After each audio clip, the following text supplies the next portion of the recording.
But it was okay. Yeah. Nicole? Oh, no, me too. Yep, I'm getting it started here. Okay, got it. So you'll control it, I said. I will try, yes. so you don't have to worry about I it. said something similar yesterday. Yeah. And I was like, that's okay. It happens. Okay, so we're gonna get ready to call this to order so that we can keep our timeline. Nicole, whenever you're ready to start recording, Ooh, Ruth, I'm please do. staging. Thank you. Okay, it is now 11 o'clock. And I will call this City of Lacey Lodging Tax Advisory Committee meeting to order. I just want to welcome everybody who is here. Thank you so much for coming. I think what we'll do is we'll go ahead and approve the minutes, and then we'll do introductions. So can I get a motion? I move we accept the minutes from September 16th. I will second. It has been moved and seconded to accept the minutes from our September 16th meeting. Is there any discussion? No discussion for me. Okay, seeing none, all in favor of that motion, please say aye. That motion passes unanimously. So today we have our application presentations, and there are several people here to present for their applications. But prior to doing that, we will do introductions so that everybody knows who everybody is. So we will start over here. Troy Wu, Finance Director for the city. Chad Carpenter, Event Operations Director for the city, what am I? Washington Center for the Performing Arts. Thank you. Ruth Weigel, Lacey Spring Center. I'm the Financial Services Manager here at the city. I'm Malcolm Miller. I'm the Deputy Mayor for the City of Lacey. And Scott Spence, City Manager for Lacey. Okay, so now that you know who we all are, we are going to have our next agenda item, which is our application presentations. Each program will have up to 5 minutes to present and address questions. We'll provide follow-up information to the committee with 5 minutes of follow-up from the committee. So it looks like the first person here today is Holly Fess, and that is Isaiah Yamamoto. Please come over and have a seat.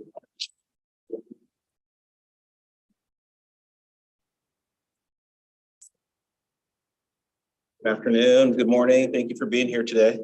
Morning, sir. Hey, everybody. I've been to your event and I've had a great time at your event. And so we received your application. The committee just had a couple clarifying questions. So do not feel pressured. You don't have to sweat. Yes. Yeah. Any comments on Okay, good. So that? presenting a lot of the questions is probably going to be Ruth. And Oh. I can ask the questions, but I can guarantee you she's going to have follow-up questions. Yeah. Okay, so the first question on the agenda is we were just hoping to get an update on your event and provide a little bit of background on your request and the increase in your request. So I think last year it was a $10,000 request, and this year's gone up a percentage. So let's talk about that just a little bit. You probably have some additional expenses. The floor is yours. Awesome. No, again, thanks to all of you for the opportunity. Really, it's just thanks for considering our application out of the many applications, but just kind of talk about the increase itself. Well, I'm sure you guys are familiar with Polyfest. I think some of you guys have on the board before. You know, this is a free community event that we put up, and really just it's for our community. That's the whole purpose. Nobody makes money. The money that we make is to run the event. That's it. So we do a lot of fundraising throughout the year. So, but the increase here is last year, I think it was like 11,000 was our suspense, but we're approved 10,000. So this year's increase was this. It's a reason why, because last year it was the last minute. It was like, hey, Isaiah, you're going to submit for the LTAC. Oh, when is it? Well, actually it's today, but if you can get it to me. So I was able to get it in. So the factors, the big ticket items I have is the same one I had in 2019, our first event. So I didn't have the time to kind of, okay, let me go back and verify, whether the price increase in the thing. So when I submit the big ticket items, it was based off on the prices from 2019 festival, because it was a last minute submission on my end. So this year, so that's what we ran with. And, And as we made coordination for this year's event, we found out that that $300 life insurance or insurance, it went up to $900 this year. You know, so I think due to COVID, I think everything went up. So that's the reason why my increase. Now, it's the same big ticket items I submit. The only new item I have on there was the coverage for the stage. Because if you remember, most of our dancers, you know, the barefooted, and it was 90-something degrees that day.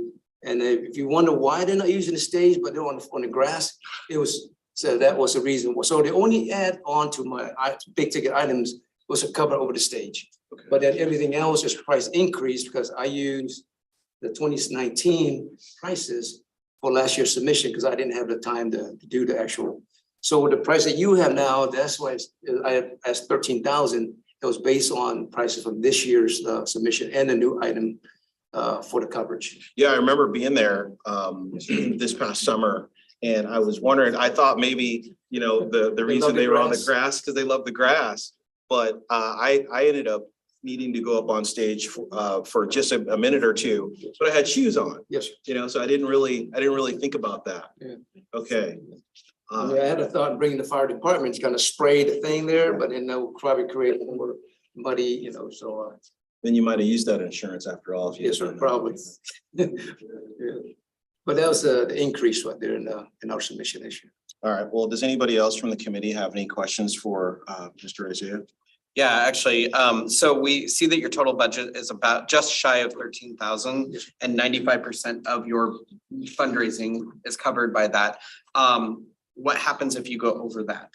Oh, most of the stuff's out of pocket, sir. Most of the stuff is out of, we have donors. Okay. That's all, you know, part of our fundraise is not so much events that we do, but we also, you know, we have some donors from the previous years, you know, like banks or other businesses who, you know, but again, when they donate, it's not like we're not a big company where they send thousands of dollars. Okay, here's 500, thank you. Here's $100, but everything helps. Okay. You know, So that 13,000 is almost 100% of your budget though, that you're asking? that's us for? just a big ticket items. Okay, Those, Oh, yeah, okay. the one I submit there, that's just for big ticket. It's not covering my other expenses of, you know, yes, ma'am. okay, Suffices me, I'm happy. yeah. Okay, is there any other questions from the committee? No, okay, thank you so much. All right, thank you. And all these are all great Americans here, so please help me. All right, thank you, gentlemen. Thank Okay, you. thank you for coming. Okay, I recognized Isaiah, and so I don't know everybody else, with the exception of the gentleman from Fred. Or is here. Fred Mason Lodge, yeah, sorry. Do we have Thor Hoyt present? Please come forth. Morning, everyone. Good morning, and thank you for being here. Thank you for inviting me. I really appreciate it. It's been a momentous morning. Our stuff arrived 1 hour ago. So, Okay, well, this is your first year? yes, sir. We've been in business for 9 months. Okay. And, I'm gonna say that we've done a pretty bang up job in 9 months. We're a semi-pro rugby team in your town now. And this started on January 20th of this year. And by February 5th, our rugby union for the region, which is Oregon, Alaska, Washington, Oregon, said, hey, you guys are going to be Division II. That never happens. The other rugby team in town is Division III, which is community rugby. So we play in Boise, Seattle, south of Seattle. We play in Oregon a lot, and we travel. We have picked rugby fights, as we say, with several teams across the country. We travel to that. I'm sorry, I could talk about this for hours. I'll try to keep it down to a few minutes. So we're excited. We have gained people from Seattle. We have people coming over from Yakima. We have people coming up from Portland, literally to run with us. And we practice twice a week at the rack. Field 4 at the rack is now, we call it the crow's nest, and so does your parks department. Sorry. We put permanent 40-foot uprights on that field.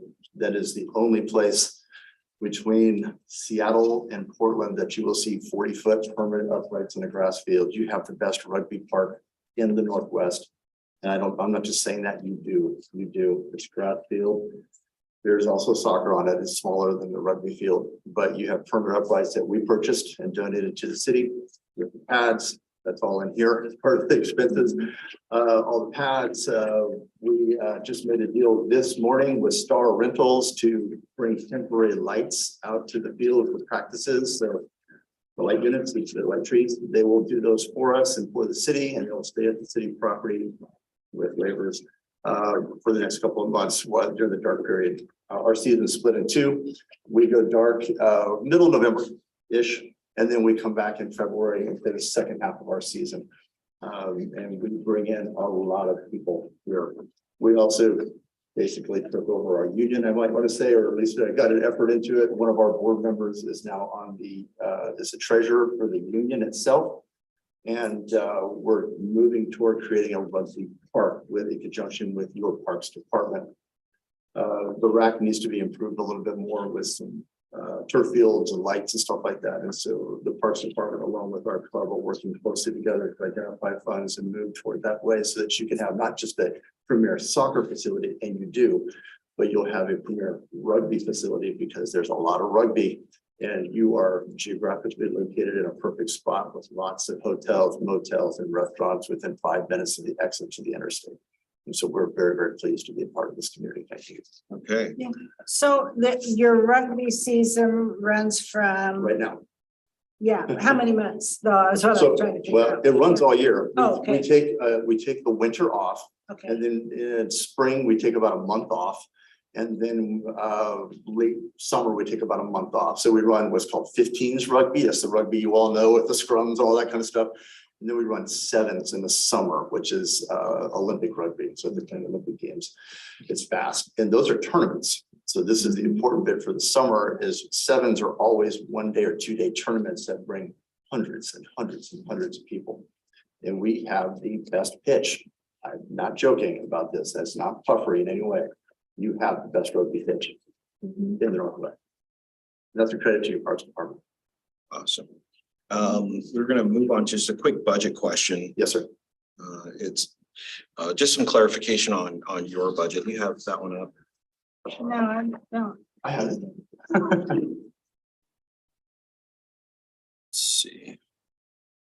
So let's talk just a little bit about the budget. First of all, as a city, you know, with the LTAC, I mean, we're very excited to, you know, be forging new relationships with new groups and bringing new and different things to the city. So when we saw your application, honestly, we saw it as an opportunity to partner with you guys to, you know, do something in the city for the city that the city didn't already have. For the region, Deputy Mayor, for the region. Okay, so yeah. So, you know, your draw is something that, you know, from our northernmost border down through the south of Oregon, maybe who knows as far east as it goes. But your draw is something that, you know, in terms of what we do is pretty attractive. And so, you know, well, I'll just leave that there, but in terms of your budget, what percent of your budget are we? We asked for 27 and some change, 27 or something like that. That is about a quarter of our budget. I mean, I can demonstrate we don't charge club fees. It's free to play. You just have to pay your insurance to USA Rugby, which is $78. But we work off of sponsorships and partnerships. That's what the Star Rental just did this morning on a handshake. I gotta go do the paperwork on Monday.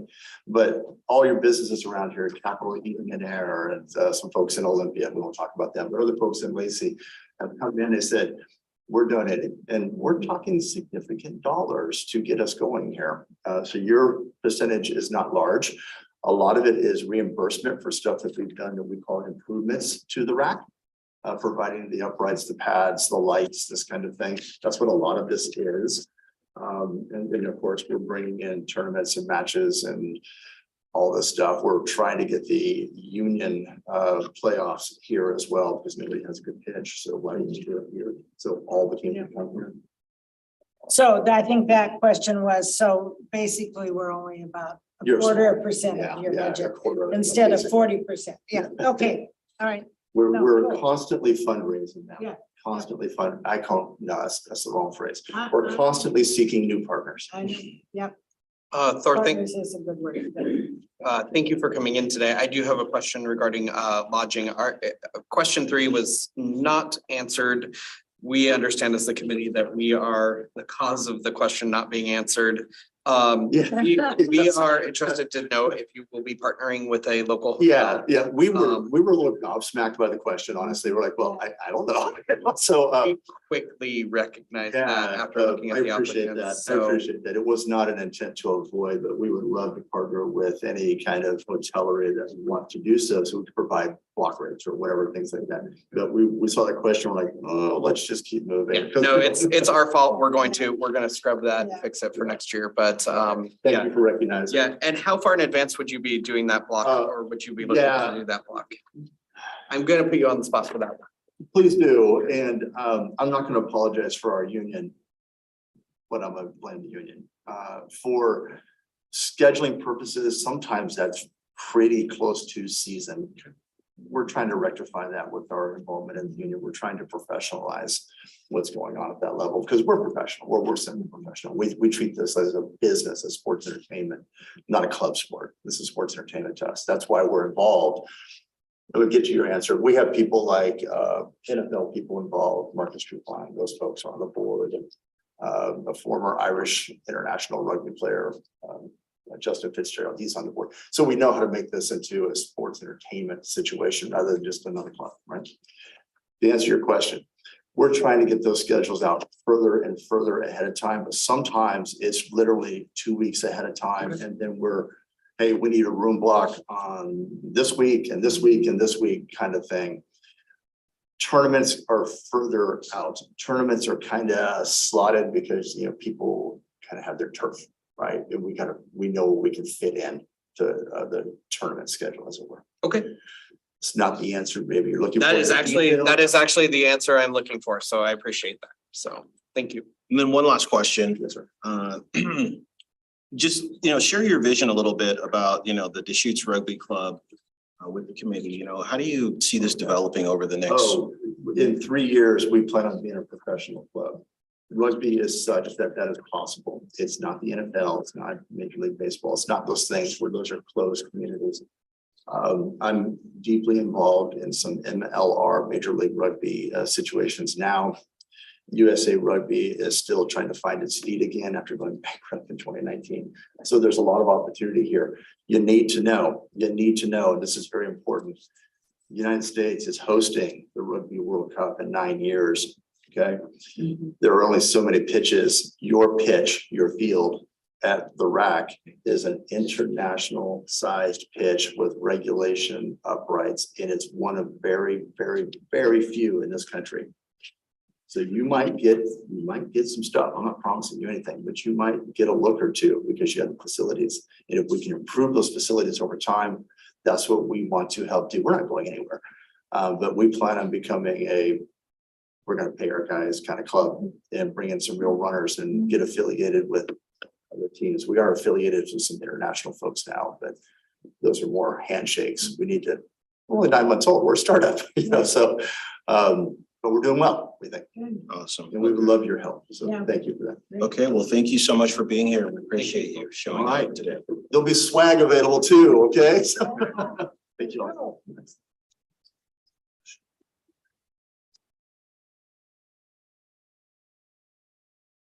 Okay, moving on, and it looks like we are on schedule. Do we have a representative from Experience Olympia and Beyond? Guys, I did send Nicole a presentation, so I'm not really sure how that might happen. So if that isn't displaying, I'll just kind of wing it. You want to- By me. You want to pause just for a minute and we can check in? Yeah. Whatever you'd prefer is fine.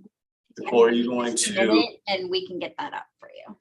Okay, so I'm guessing she'll be advancing the slides, but while she gets that going, I just want to thank you for letting us be here and have the opportunity to speak to your questions. I understand that you guys were curious about, what have we been up to this year with the funds that we received? So you'd like to get a general update and then also just some information about what we would be doing with the extra $10,000. So I'm just gonna plow forward, and if she gets the presentation up, fantastic, she can advance the slides, this way we keep on schedule. Before we continue on, Yeah. you're obviously feeling a little better. Yes, thank you. Okay, Yeah, good to hear. yeah. He was referring to the lovely experience was my body deciding to decide to break on me this year. And so at the last time I saw Ruth and Malcolm was at our annual meeting, and I had had 2 spine surgeries, I think 3 or 4 days before. So I was trying to speak coherently while hobbling with a cane at our annual meeting. But you know what? The event was good. Hey, So you showed up. Yeah. The event was good and it Oh, was thank great, you. so Thank you so much. Yeah, no, I'm doing good. I'm doing good. while we're still waiting for that, I would like to say thank you. One thing that we did not reach out is thank you for the rec card and the information. Oh, fantastic. With Yeah, no, Lacey. you are most welcome. Well, that is the result of feedback that we received. And so, you know, I guess the first thing I would say is, you know, I've been here just over a year, and during that time, if anybody watched Seinfeld, you will have heard of Festivus, you know, where it's the, you know, where people communicate in Seinfeld terms, the airing of grievances. And during that time, you know, because I was new to the area, of course, I would need to go around and meet with everybody and talk about where were we winning and where could we do better. And so one of the things that I learned right off the top was that our partnership really needed to be improved with the city of Lacey. I felt like there was a sense that we were not necessarily working together, and that you were not necessarily feeling seen and heard in the way that you would like to, as a result of the, I think, the branding process that happened a few years back. So our team and our leadership at our board is really committed to making sure that you guys feel seen and heard, and that you know that we do see this as a partnership. We're not gonna just run forward without your input. So from the leadership standpoint, on the next slide, you'll see, and actually you'll see that we do have partnership shown through the development of your own images, your own logo. If we get to the next slide, it'll show you that our board has some really nice representation from the city of Lacey and in a few different ways. Our board president is from the RAC, Sue Belash. We've got representation from council. Ed Kunkel is on our board, and now Rick Walk from staff with his economic development focus is on our board as well. We went through a strategic planning process this year, and they were all, well, Rick wasn't here yet, but Sue and Ed were, and so they were a part of that planning process to help shape the course for what we're doing. If you want to advance the other direction, there you go. So one of the first things that we decided after last year's LTAC was that, you know, when you guys are making decisions about who you're going to fund, if it's events or activities or organizations, that means you guys see these things as really important, that you're investing these public dollars into it. So we should too. So we tried to double down on the decisions that you made. So if you said, you know what, Polyfest, we think you're fabulous. The Lacey South Sound Chamber Barbecue, senior games, what have you, you guys decided to fund that, then we decided to fund that through promotional efforts. In the past, we've certainly promoted these events too, but we paid extra into it this year to give everybody an extra push after COVID. We invested funds into a shared image and video clip library where we spent thousands of dollars in professional grade photography and video clips and professionally produced finished videos. And we made all of that content, the images and video clips, available to the city at no charge to you. So you can use that at your discretion. So you don't have to spend those funds. We'll foot the bill and we provided those to you. And we certainly developed a lot of new Lacey-centric content. And I'll give you some examples so you can look at in the presentation. If we advance the slides.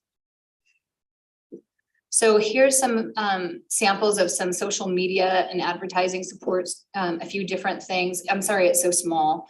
The two on the top are just some documentation of social media posts where we invested supplemental funds. It was really kind of an experiment this year. We used our research tools in-house to figure out where people were coming to Lacey from, and that's where we specifically targeted the social media ads. And then on the bottom is just kind of a fun little digital ad that was promoting birding in the area that ran in the Seattle and Portland DMAs. If Do you want to advance? Here are some samples of images captured through the shared image and video clip library. You can advance.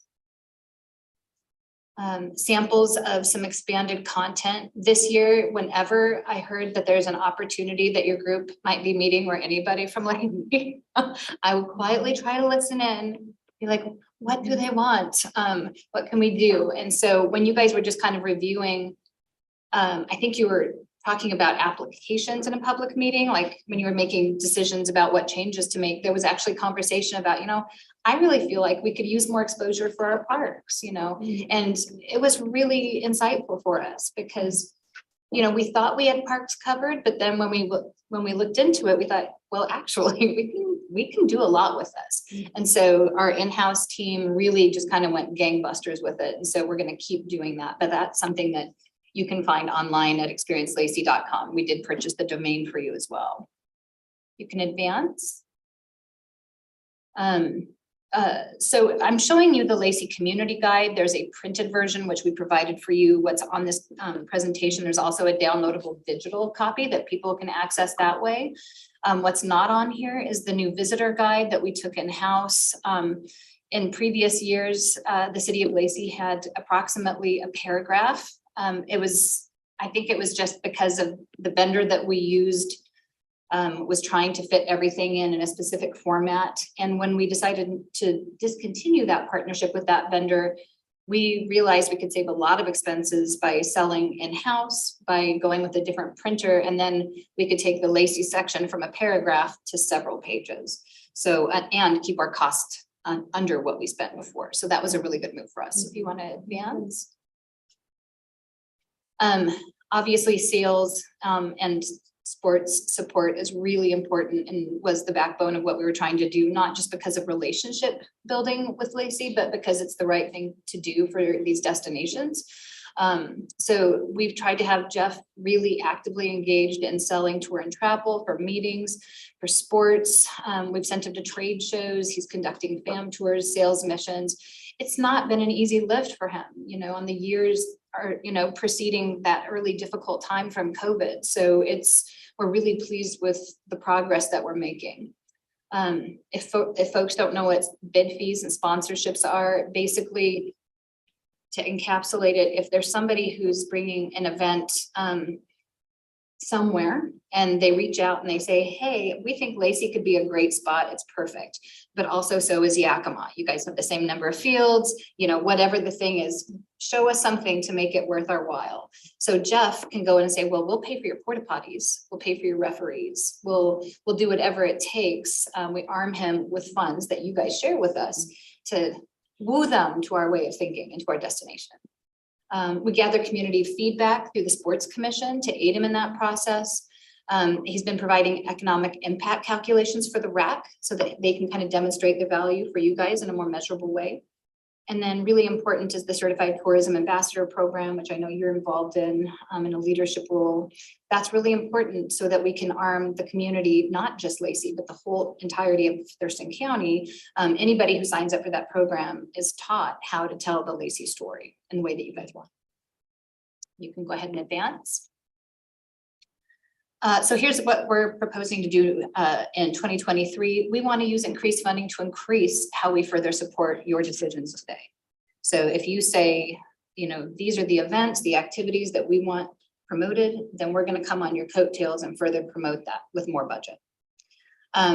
We will provide new services for our event planners who receive LTAC funding. I know from having done this for a gaggle of years, it's hard, especially if you're a small nonprofit, grassroots effort to come up with economic impact. So we would like to invest our funds into an economic impact calculator specifically for events that's industry standard through Destinations International. So if folks want to opt into this, we can provide that as a service and make that lift a little less difficult for event planners. And then one more thing is just providing, again, it's an optional thing if folks want it, some marketing intelligence to help guide LTAC recipients again and the municipality itself if you'd like it. We have some pretty impressive access to geofencing tools. that will tell us exactly where folks are coming from, where we have opportunities to grow. When are they coming here? What day of the weeks? Where, or what days of the week? Where do we have opportunity to fill? How long are they staying? And then we can be, and their demographics, are they a party of two? Are they a party of one? There's a lot of information that can help people be a little more informed in their plans. And then the last thing I want to leave you with is just, it's an aspect of tourism that I think is often overlooked. We all know we're here to, take these public dollars that come from travelers and put them to work to support our economy, right? And everybody, I think, knows that lodging revenue has always been a key indicator. It gives us the taxes that we're talking about today. But when you do an overlay of lodging growth, lodging revenue growth, and sales tax growth, it's almost a duplication.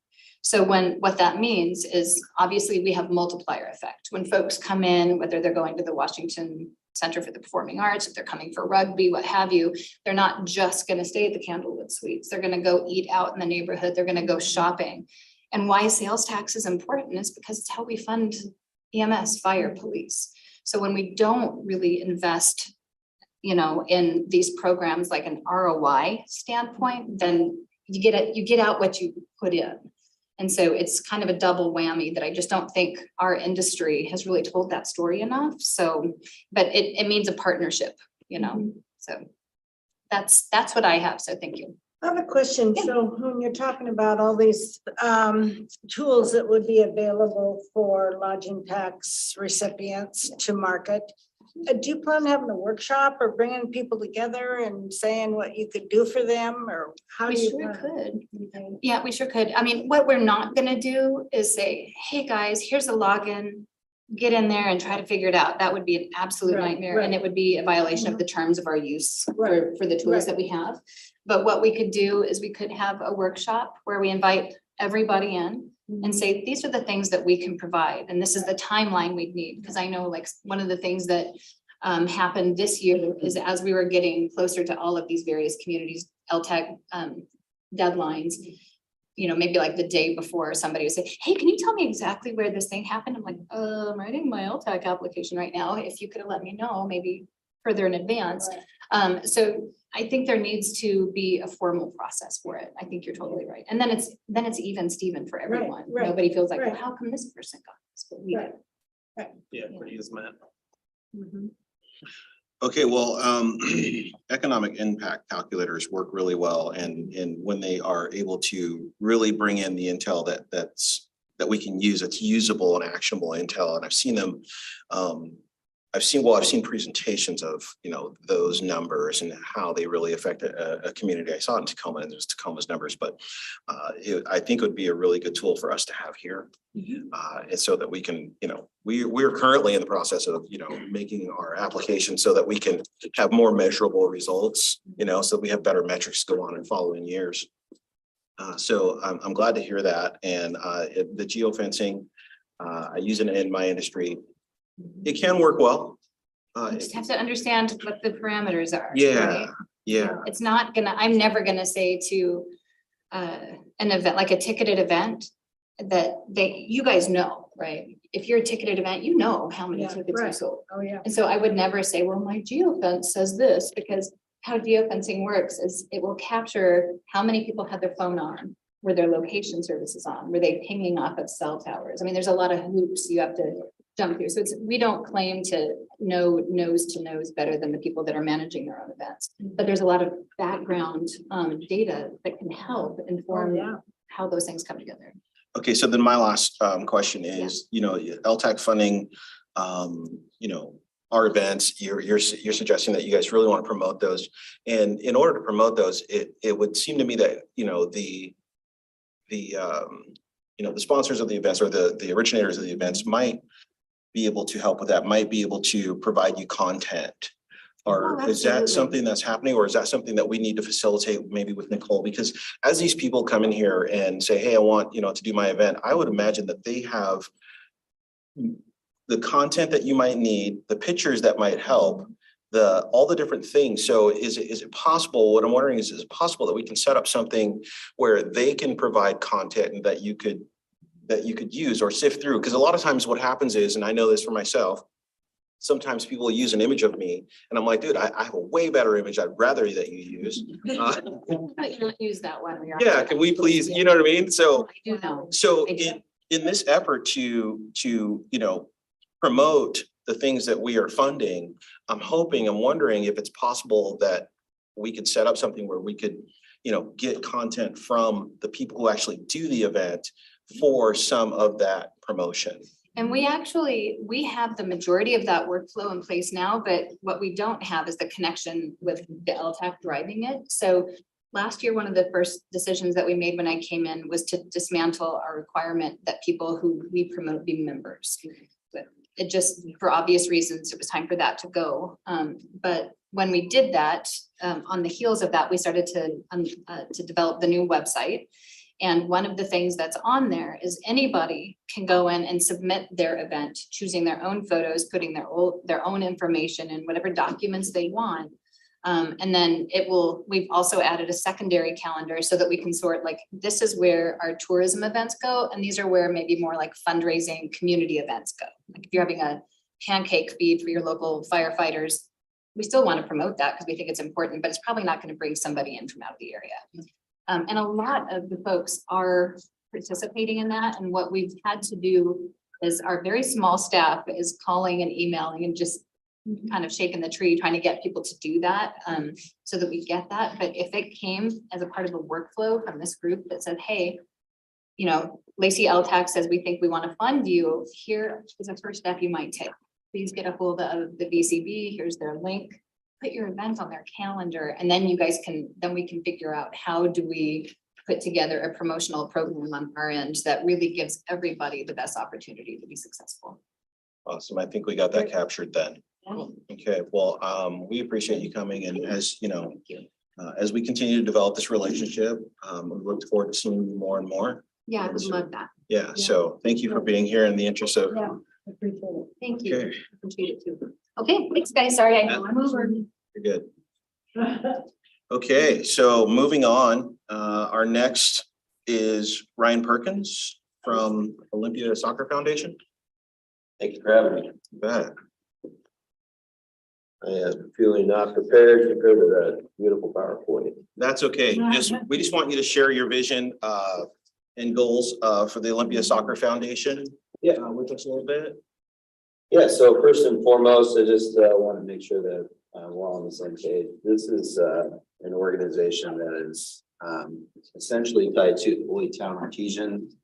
It has been a local semi-pro soccer club since 2014. So we're viable, we're sustainable. We've made it work for several years. We started off as an arena soccer club, playing in the Pro-Am divisions of Washington, Oregon. And then we have evolved into pretty large soccer club. We have outdoor and arena league for both men's and women's. And we just recently signed a USL soccer franchise, which is a nationwide franchise. And it's essentially, if you look at Major League Soccer and the Seattle Sounders and Timbers, USL is basically mirrored and parallel with them. It creates relegation, promotion. It's considered a path to professional league. So we recently signed with USL for the men in this year, January 2022, played our first season in Olympia. And then we are about to sign, or the announcement's coming out from USL Soccer next week, but we've signed to add women's soccer.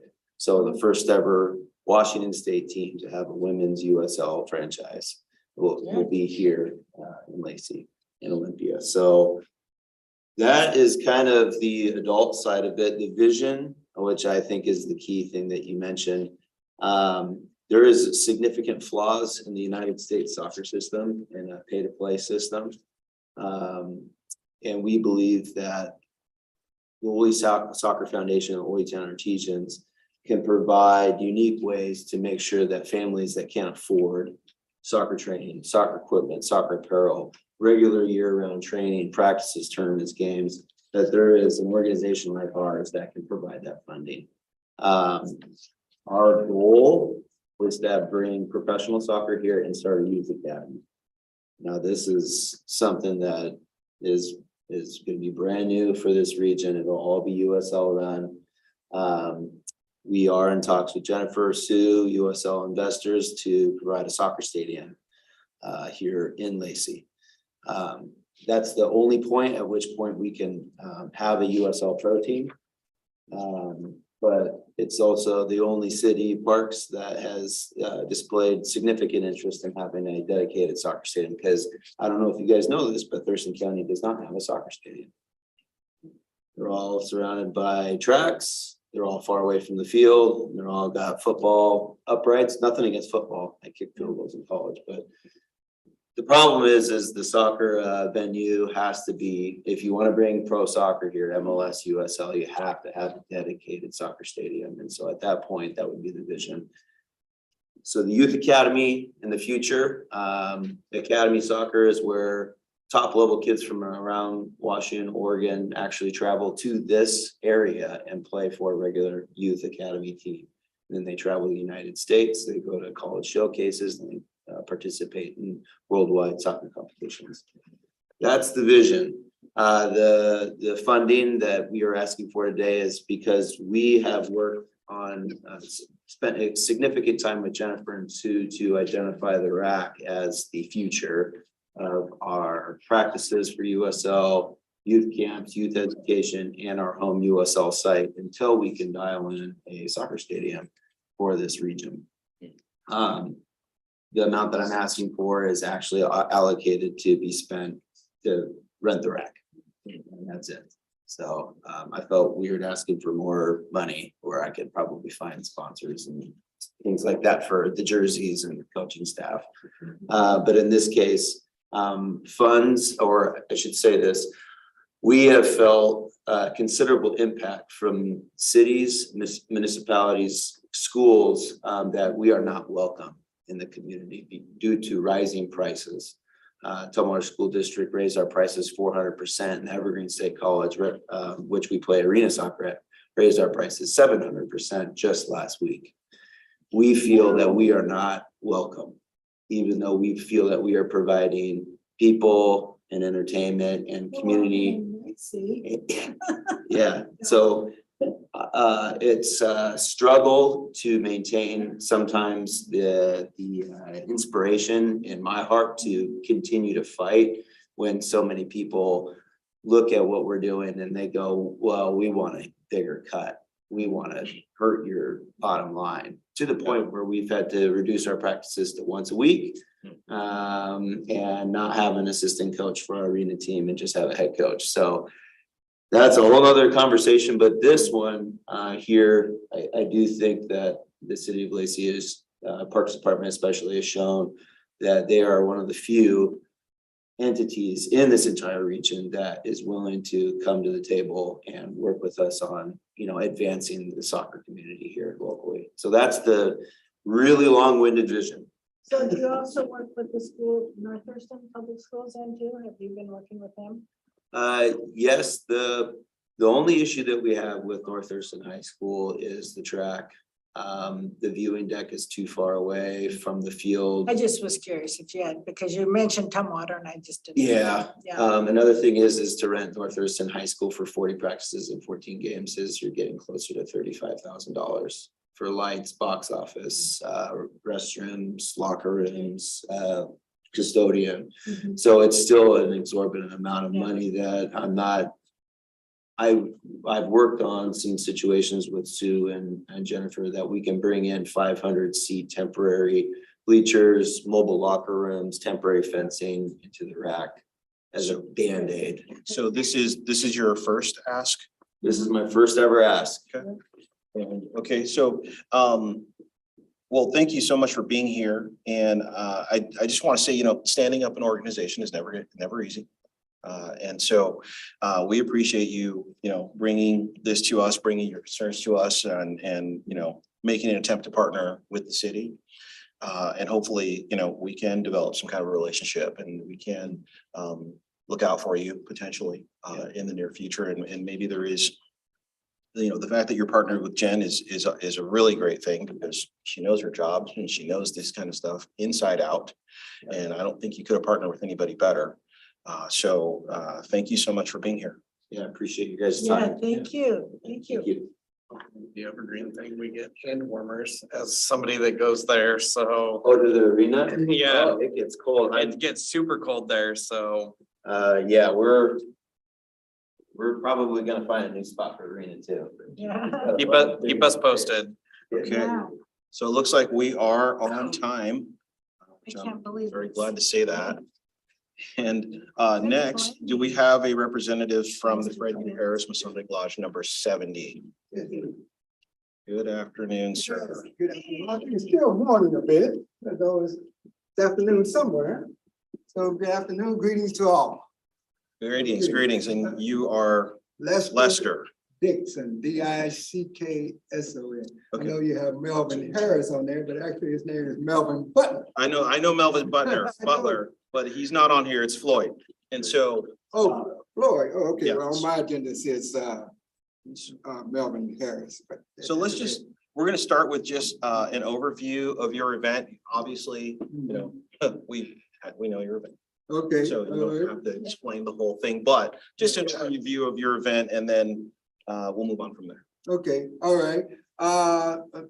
Let me see, of course, our organization, Fred U. Harris Lodge, number 70, has been in the Lacey Olympia area since 1981. And for 40 years, one of the events, although we are a nonprofit charitable community service organization. And we do many things, you know, support, we do clothing drives and, you know, food drives, et cetera. You know, we do many charitable things. But one of the things that we focus on was a community event, something that we could present to the community from our life. And that was the Juneteenth celebration. Saying that we've been doing that for 40 years. Some of the members we're from Texas, so when we organized our lodge, we thought of what community event can we sponsor, and that was the main event that came up. So throughout the years, we've grown since that time. Past several years, we've had over 500 participants. The members have done this, funded this event out of their own pockets. What we do, we feed, we do a small program about what Juneteenth is about, et cetera. And then we feed the community, you know, at the point of in 1865, when the slaves of Galveston became aware of their freedom, that was one of the things they did. They broke out in song, and dance, and food. So that's the essence of the event, because for the community to participate and have fun, gather together and have food. And, you know, when you're sitting, eating together, you know, real relationships. So the food that we have, isn't just hors d'oeuvres or finger food. It's not. No, it's not. We do a whole meal, we include desserts, etc. So yes, we have some very good cooks who are part of our organization. They're professional cooks in the service and the military and their job as well through correctional facilities, etc. So this year, we partnered, of course, with the city of Lacey, and with Juneteenth now being a federal holiday and now also a state holiday. We're grateful for that. And the city of Lacey, we partnered with you on that event. I think it just turned out to be a even better event than what we've had in the past. I think this time we've counted over 1,000 people. If some of you were there, you know that the lines were long for a long period of time. So what we'd like to do, of course, is make this even bigger. You know, this is our first time partnering with the city of Lacey on this event. And we think that we've heard from other people and other organizations that this event was sponsored, and they'd like to be able to know something more about it. So we feel this is going to continue to grow. And we want this to make this a whole community event. So everybody can come out, like the Lacey Springs Fun Fair. Right. Which Fred has Lodge has also participated in throughout the time as well. So, just another event, just like the Polynesian event, et cetera, so that we can, Well, I like the awareness too, Yes, of what Juneteenth is about, and the Yeah. education of our community about yes, yes. So many people have said they were not aware of it. Right, Juneteenth, I know. especially if you're not from the South, you may Right. not know about Juneteenth. So, or, finding through educational system. So, But, the reason, one of the reasons why, well, first I want to say, you've been doing this event for somewhere around 35, 40 years. 40 years. 40 years you've been doing this event. Yeah, this year was 41. This was the 40-year anniversary of your doing this event. You've never asked for any dollars that I know of. Yeah. It's just an event that you've been putting on in the community, just because it's something that you want to do.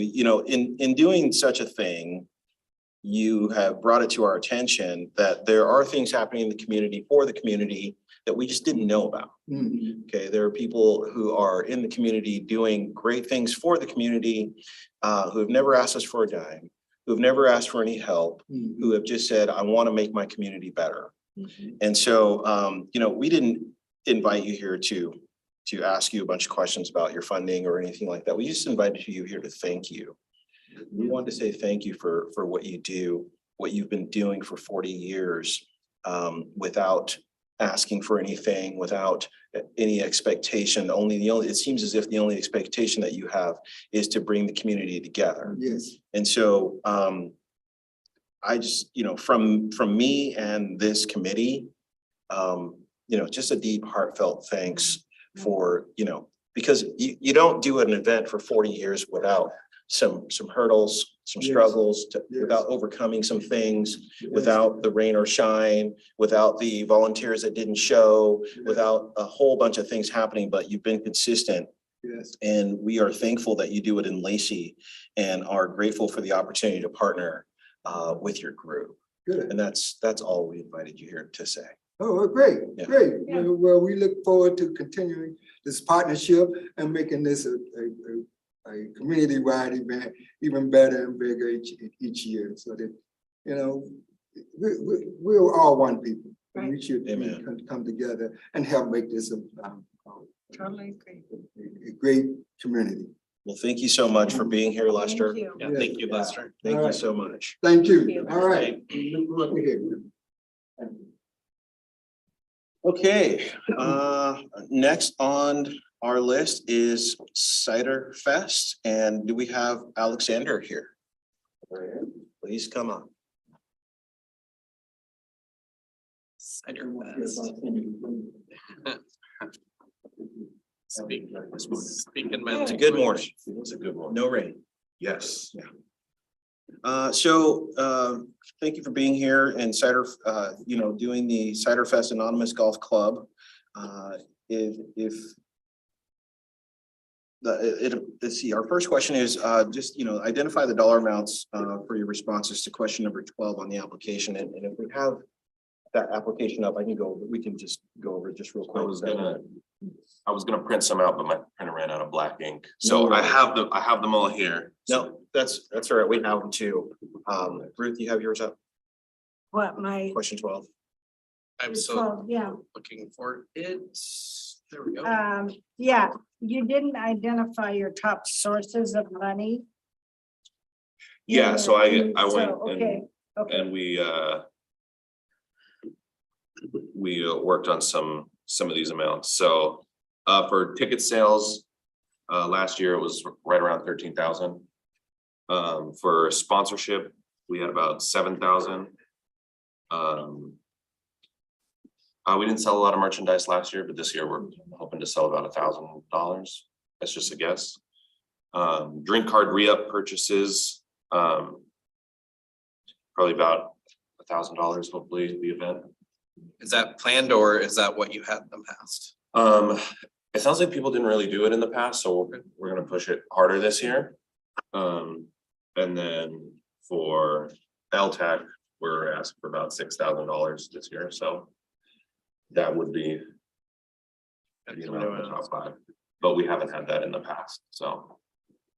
So can you, I don't know if this is one of the questions we asked. I better read my questions. Can you kind of educate us as far as how your nonprofit is involved with the Cider Fest? Yeah, so we started our nonprofit, our nonprofit's very new, it's about a month old. And the goal of the Anonymous Golf Club is to provide access to golf equipment and training for youth in the community. So golf can be pretty expensive to start, and it's very expensive to get good at. And so we want to create a way for especially underprivileged youth to be able to get to a point where they can start applying for university scholarships. Universities have golf scholarships that go unused every year. And so we want to put more kids in positions where they can go after those scholarships if they need them. One of the golf professionals on tour recently said that it's almost impossible to become competitive at golf without a country club membership. And so we want to help bridge that gap for kids in our community here. So myself and one of the golf pros at Capital City, and then a local DJ, we got together and we started the Anonymous Golf Club. And then we were just talking to somebody and looking for ways to raise funds so that we can actually purchase equipment and connect kids with training and everything. And they were like, well, Cider Fest likes to work with a nonprofit every year. And so I've been involved a little bit in creating video for the event in the past. And they said, why don't you guys become the nonprofit for Cider Fest this year? And so that was how we got involved, but that's the purpose of the Anonymous Golf Club, and Cider Fest was brought to us as a way that we could raise funds and begin pursuing our mission. So if you guys do the Cider Fest, and you guys are the nonprofit, does that make you the beneficiary of the Cider Fest revenue? Is that my Yeah. understanding? That's my understanding. Okay. Does Cider Fest, okay, so at this point, I'm not gonna ask you if you know a whole lot about Cider Fest, is their metrics and but maybe you do. Does the Cider Fest plan to work with any hotels to reserve rooms for? So we haven't got to that point yet because it's so far in advance. In the past, I wasn't involved with this directly. It sounds like we reach out to the hotels and we put together like advertising packages for them, but we don't go out of pocket to like reserve blocks of rooms or anything. So we, through ticketing and everything, put together like packages where people get connected to the hotels so that they have local places to stay, but like we're not paying for it. We're just kind of providing advertising for the hotels essentially. Gotcha. Okay. So your event does generate some tourism, but technically it's a Cider Fest event of which you are now a beneficiary because you're partnering with them this year. And Yes. so that they can help you guys do some fundraising. Yes, that is my understanding. And who is it at Cider Fest is your contact? So Cider Fest is catered by the Cider Barrel, and I think it's been so I don't think that's like a legal entity. It's more like a brand that just gets kind of passed and the last 3 years that it's been done. And so I'm working with the Cider Barrel to provide all the cider and the legal alcohol serving aspects of it. Is that Troy Kirby? Yeah. Okay. Okay. Does anybody else on the committee have any questions? No? Okay, well, if not, then let's move on. Suzanne. Suzanne? I just, on your website, it says that you guys support coverage that's very low. That is old info. That was the nonprofit last year. Okay, so So that's the not- Charlie's Fund was the nonprofit and they help people cover bills for their pets when they have bills they can't seem to cover. So that's That's not current now. not current. That's just not updated information on the Cider Fest website. Thank you. Okay, does anybody else have anything? Okay, thank you so much, Alexander. Thank you, guys. You guys have a wonderful day. You too. Okay, looks like we're staying on time, which is nice. Do we have Karen, Majipinto? I was almost there. Please come up and, My husband's unit just activated this morning, so they just became an actual unit, so that's where I was. I apologize. no worries, you're on time and you're ready. It looks like you got your notes. I came ready to ask some questions. So I was told that you guys just want a little bit of information about the Kris Kringle Market and what it Yeah, is. just have an overview if you want to share with us. I am We don't ready. know, that we haven't seen this before. So So help Yes. us, help envision us so that we understand. So the Spouses Club of Lewis McCord has been around since 1951. We've done a holiday market for all of these decades. Last year, we wanted to engage in the community, especially since now with COVID and everything, there were things on post we couldn't do because of masking and rules. So we came off post, so we could have an outdoor event, have a little bit more freedom. And we wanted to engage Lacey because a lot of our people live in Lacey, a lot of JBLM families live in Lacey. So we started our Kris Kringle Market. We just renamed it from a holiday market to Kris Kringle. And the idea is to do a European market, just like if anyone's ever been to Germany, where they have all the crafts and then the food, and we're gonna have Krampus. Krampus normally go to Leavenworth and they're there for their Christmas tree lighting.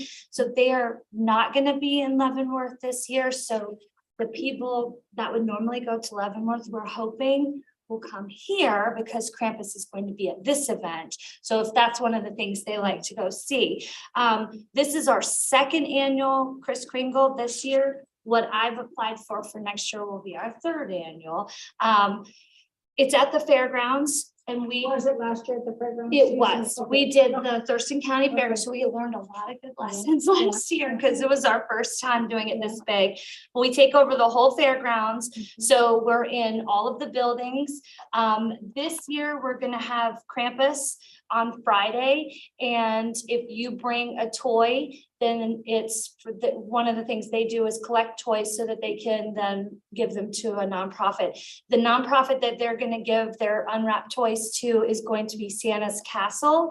And Santa's Castle is on Joint Base Lewis McCord. What they do is anyone with 4 children or more, or at certain rank bands, their commanders recommend them or refer them. And then every child in that family goes into a store that has had all these items purchased for them. And each child gets to pick between $75 and $100 for Christmas gifts. So that family could have, maybe a bigger dinner or something and not have to spend it on their toys. So it's something that's been going on for years, but Krampus is going to donate back all of the toys to JBLM, which so people in Lacey that are military they could be at Santa's Castle, just to make sure it's not just for people on JBLM, it's people that are soldiers. So they could live out here as well.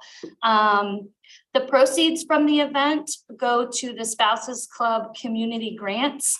And our Community Grants program gives, last year we gave, I think it was 29,000. We'd like to do 60 or 70,000 this year. So we have 3 events. This is one of them. The proceeds go into our community grants, and then local nonprofits that benefit the families and soldiers of JBLM, they apply for grants and then we give them their money. So like the Buffalo Soldiers Museum, we have the Lewis Museum will get stuff, Santa's Castle. We have Boy Scout troops that will ask for stuff. Trying to think. Other groups that do things with pets that, you know, like if somebody wants a dog for a service member with PTSD. So if they ask for money, we will give it to them if we've got it. So that's where the money will go from our proceeds. We do have a third-party ticketing vendor this year because we want to start collecting zip codes to find out where they're coming from and who is getting our marketing. So normally it stays in this area, but with Krampus, we are going to start marketing a little bit further north because those people will come down because they can't go to Leavenworth. Let's see. We will have Santa. We're going to have a story time with Mrs. Claus. We're going to have a huge kids zone. They'll have inflatables, a magician. There'll be balloon animals. And then they'll have a craft area. We'll have a beer garden, and that's going to be indoors. If you guys have been to the Thurston County Fairgrounds, it's going to be in the Heritage Building, which is that first building. So we will have whatever rain, shine, cold, hot, it will be temperature controlled so we can have a nice time. And then Krampus will come in and scare everybody and then go away. And we're gonna have a lot of food trucks. So last year we estimated 4,500 attended, and this year with our third-party ticketing, we're estimating between 6,000 and 8,000, maybe more, but that's our estimate just based on all the food trucks running out of food last year. So we know how many items they sold, so that's where we get our numbers from. But this year we'll be able to tell real numbers because we'll have ticketing. So, and we are capturing ticketing. Kids are free, but we're ticketing them so we can capture the actual numbers of people. One ask that I'm gonna make, and everybody's not surprised that's sitting around this table, is with your ticketing software, your third-party ticketing software, if you could capture data as far as zip codes and let us know what the zip code data is. Yeah. So that would Yes, be very that's- beneficial for us. That's around one of the table. reasons we're using it, because we have applied for this and we will continue to apply for this kind of grant. And also we want to know too, because we do have military people and we want to see where our marketing is, because sometimes when we spend our money, in the past, they focused maybe right around JBLM, but there's a large group of people that would want to come to this, and it's not just in this area. So we do want to bring people to Lacey and to Olympia. Absolutely. And my second question is, we apologize on behalf of the committee for question number 3. Yeah. It was not written the way Oh, okay. we should have written it. The We hotels? apologize for that. Yes. Would you be willing and interested in working with a local hotel? So I have for my next year's plan, because I'm a planner. So for my third thing, so Krampus, because they're coming down Friday and Saturday, my goal is to reach out to a hotel right around the fairground and ask them to sponsor a hotel room for them, and then work with them to do, like, you know how with weddings and stuff, we got like a rate. So we could have like a band of hotel, like one of those band rooms, and maybe have 20 and do it like a bunch of them around that area. And then they could say, I'm here for Kris Kringle Market, and they get, $10 or whatever the rate is. So yes, that is one of my plans, because I would like them to give me free hotel rooms this year. And that, so that's my plan. And how far in advance would you create that block? Oh, I probably will start doing it like in the next 2 weeks, because we want to go live with our ticketing. We literally figured out our pricing last night and we sent it to our ticketing vendor, and we want to go live. I want to go live tomorrow because the more tickets we can figure out where our marketing is if we know where the zip codes are coming from. So. Cool. Yeah. Good. I think this is great. Thank you. It's very fun. I mean, I worked it last year. They said, Karen, we need help with Kris Kringle, and I I couldn't believe how successful it was. We didn't have but 6 weeks to pull it off, so we had a whole year to work on it this time. So it's gonna be bigger. I don't know if anybody saw it last year, but when you drove down the street, we got one of the sponsors is called Sign Gypsies, and they make the big signs in people's yards that say, "Happy birthday, Jennifer." She donated her signs, and so it said, you know, Kris Kringle Market, Thurston County, like it was huge. And that was a big seller for people who didn't know anything about it. They're like, "Oh, what's going on in here?" And so they came in. So we plan on doing that again and getting some signage in Yeah, Lacey. 'cause I don't even remember seeing it. I live out by the fairgrounds. So, That's but what- then that's- Yes, yeah. we had people No. around the lake Yeah. saying the same Yeah. thing, and I was like, Yeah. okay, that's good for us to know, so we can market to you guys for, yeah. So, And then you Good. call me. So and when now you tell Yeah. everyone in your neighborhood that, yeah. when you say we, that means you have a team. The whole spouses club. Yeah, I'm the president of the spouses club. So we have a chair that does all of this. And then we have a board, and the board right now is, I think we're at 28 people. So it is pretty much on our board, we have the JBLM Commanding General spouse is on it, and the Command Sergeant Major of JBLM, his spouse is on it. It's literally every senior spouse. So everything we do gets pushed down to all the units. So there's a lot of help getting it with volunteers, and then also just getting the word out. So, Excellent. yeah, we have a team. It's And, not just me. and this is your first time coming to LTAC? Second time coming? to- This is our first time. I just found out about this. Yeah, That's I not- had never, I always wondered what happened to my money that went when I go to a hotel. I figured somebody did something with it. I just didn't know there was grant, like I literally was like, "What's what happens to it?" So I was told about it and applied, and I really appreciate you guys letting me come. Okay, well, Karen, thank you so much for being here. And just so that you know and understand, we really like, you know, when people come and ask for the first time, you know, establishing that new relationship. And Yeah. hopefully there's something that can develop out of it. We wouldn't want to see you just come for 1 year. So this is Okay. very exciting for us as a group, as a committee and as a city. Well, I appreciate it. My goal personally as the president for this year is, because I won't be president next year, is to set up all of these relationships. So when I hand off the book to the next person, they know that in August, they apply for this grant and they talk to this ticketing person and they talk to Carrie at Thurston County Fair, like literally just give them a map. So this can be an ongoing thing forever.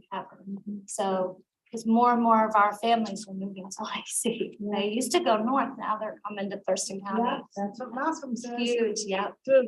Huge, so, yeah. Awesome. Well, thank you so much for being here. Thank you, I appreciate it. And we would love to have you guys there. It's November 18th and 19th. Yep, I got it. It's that weekend before Thanksgiving. Excellent. So we would love to have you guys there. I look forward to seeing you. Thank you so much.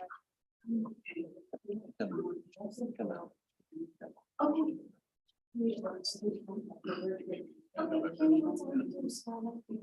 Yeah. Thank you Okay, guys. so moving on, we have, next we have, do we have a representative from Reach the Beach? That's the American Lung Association.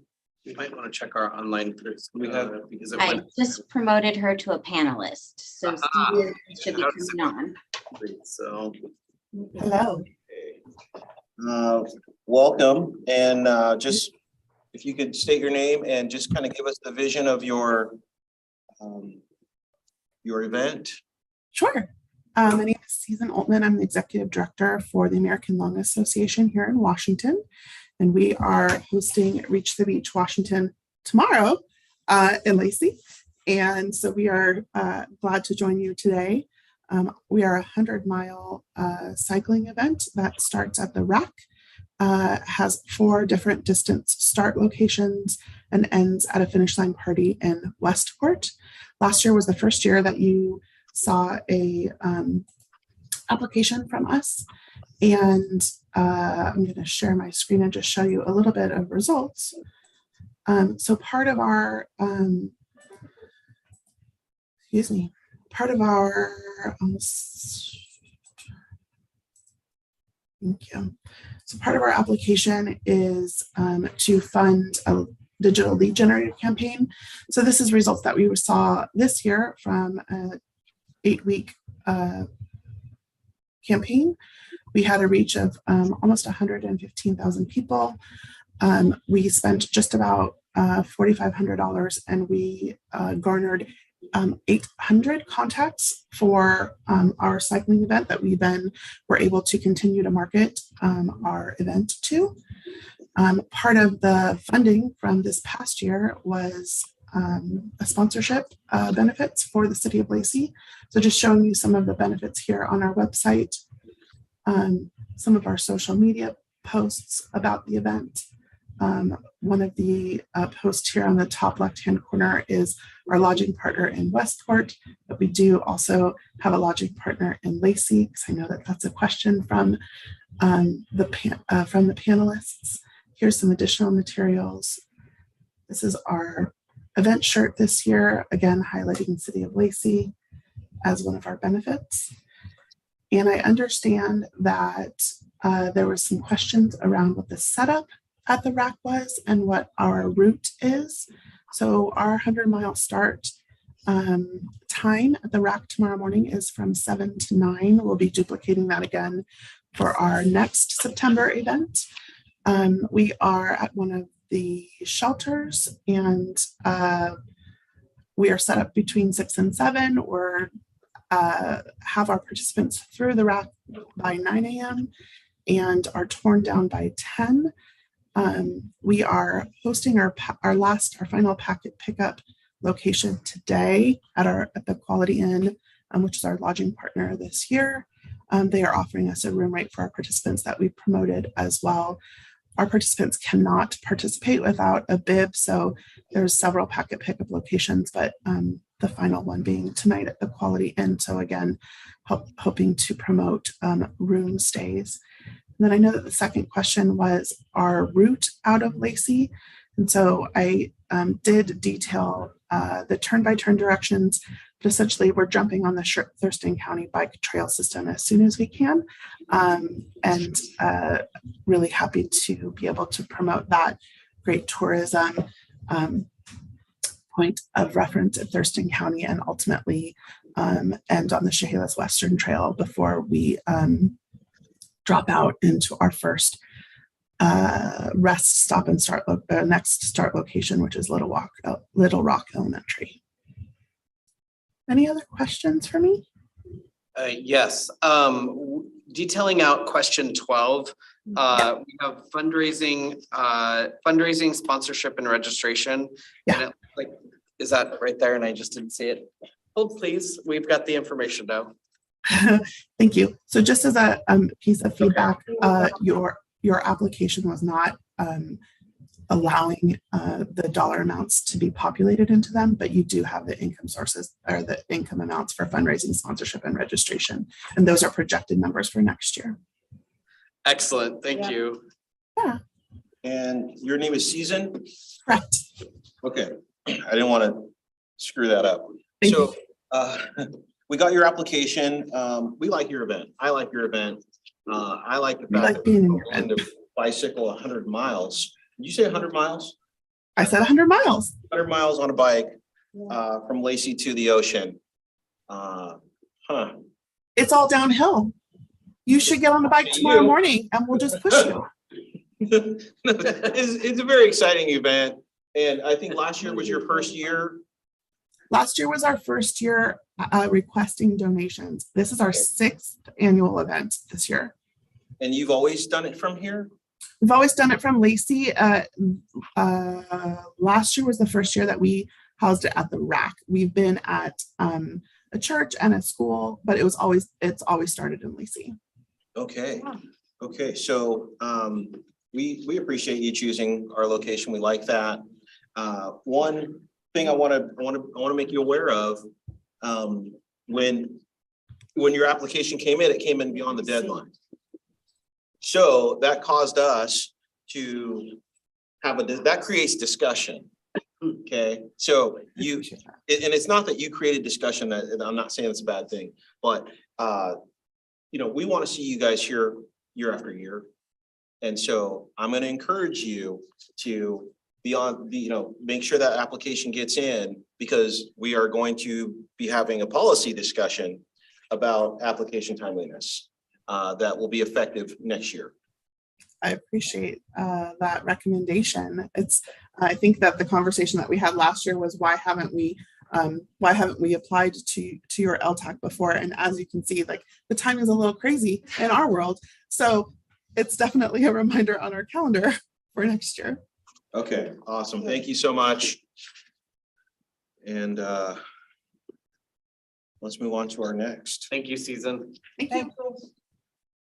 Okay, I see Blake. All right. Hi, Blake. Well, hello, everyone. Come on Hello, up, Blake.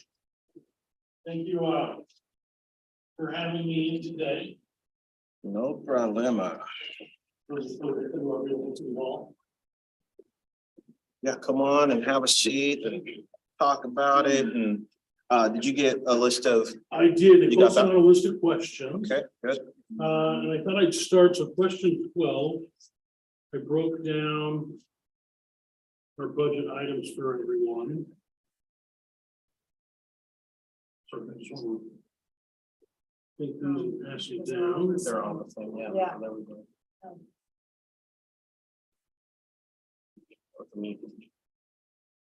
And so that'll go Sure. through question 12 on all the applications. Perfect, thank you.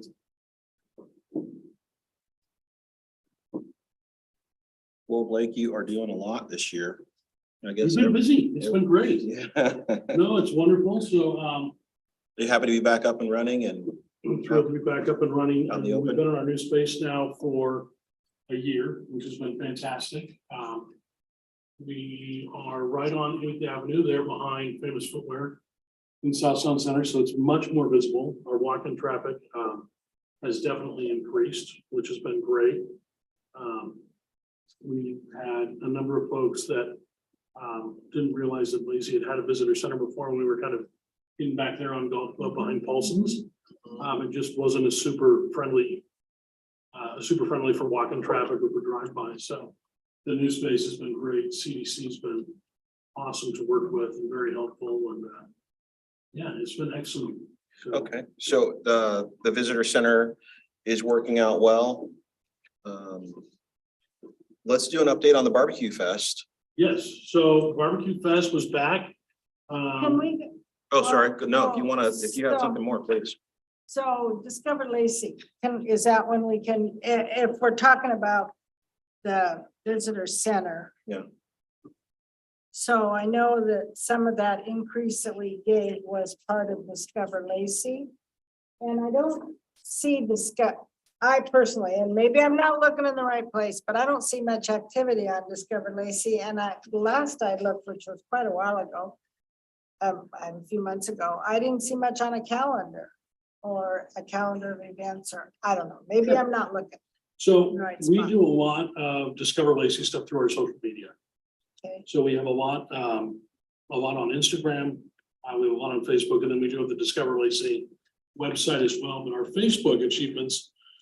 So we've had, gosh, what is it on? So like, for example, the Lacey Spring Fun Fair that we put on our Discover Lacey Facebook page. We reached over 1,200 people with that post. Had 54 different engagements on it. Our Lacey July 3rd fireworks, we reached over 1,000 people on that post through our Facebook. And then Instagram, we've been continuing to grow as well.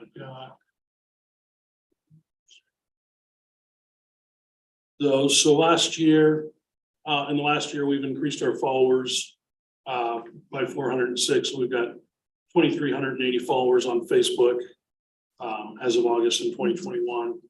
Instagram, we're at 1,334 followers. So in the last year, we've increased it by about 200. And then we're averaging now 650 views a month on our Discover Lacey website. which is up about 150 from last year. So we have gone in and done some revamping work to that. We've updated all of the statistics, like median house price, population, all of that stuff. And then we're also doing business spotlights that we're sharing through our social media through Discover Lacey. So we go into different businesses in Lacey and they share, you know, about what they do and who they are and how people can find them. And those have been very successful as well. So that's part of what we've been doing with that funding for Discover Lacey. We also have a new visitors guide coming out for 2023, which will focus on Lacey and the South Sound area, and then our chamber directory as well. Those are two separate then? It'll be one book this year. One book, Yeah. I think one of the things that the committee was interested in understanding is, you know, how Discover Lacey works with Experience Olympia and beyond, and is there overlap? Is there, or is it two different sets of things happening, or is it, are you guys working in conjunction with one another? We do work together in conjunction somewhat. The one thing I'll tell you, Discover Lacey really focuses just on Lacey. So Experience Olympia and beyond, if you look at a lot of their content, it's wonderful to get you into Thurston County and Olympia and Tumwater and the Bountiful Byway. But then we really kind of saw a need and we wanted to focus primarily just on Lacey and what we're doing in Lacey. And so that's what Discover Lacey is for. It's all about Lacey business. It's all about Lacey community, things to do while in Lacey, places to explore, places to eat. So it's focused just on Lacey. So is there, okay, so I guess as you do Discover Lacey, they do Experience Olympia and beyond, and I guess Experience Lacey, which is kind of new for them. Are you guys doubling content? Are you guys, do you find that your guys are pushing out a similar thing, or do you guys find, is there any, I know you guys are two different organizations. Right. And so. I would say that there is some content overlap, but I don't think that necessarily folks are, I don't know if folks are always going to both sites. Yeah, and I'm not saying content overlap is bad at all. No, especially just for Barbecue Fest. I mean, you know, anyone that can promote that, like when Experience and Beyond picks that up, that's great for us because it brings more folks to Barbecue Fest or Winter Fest. And so we do have overlaps there. But Discover Lacey is focused just on Lacey. Let's see. Oh, okay, so please advise the committee how the increase in funds for the barbecue festival will bring in out-of-town guests for Lacey. Right. So last year was the first year that we received 18,000 for Barbecue Fest. Prior to that, we'd actually been receiving 20,000. And so this was just to go back to pre-COVID numbers of the 20,000. Costs and whatnot have gone up for Barbecue Fest. With the additional 2,000, we plan to do a media buy up in Pierce County as well. So we had it running on our local radio stations here, like Roxy, Mix 96, KO and KGY, but we'd like to do a media buy that runs in Pierce and King County. So. Is Lewis County? So those are different that you're doing a media buy versus a PA public service announcement. Yeah. Oh, we do both. Okay. So more promotion. Right. Is what I hear you saying. Yes.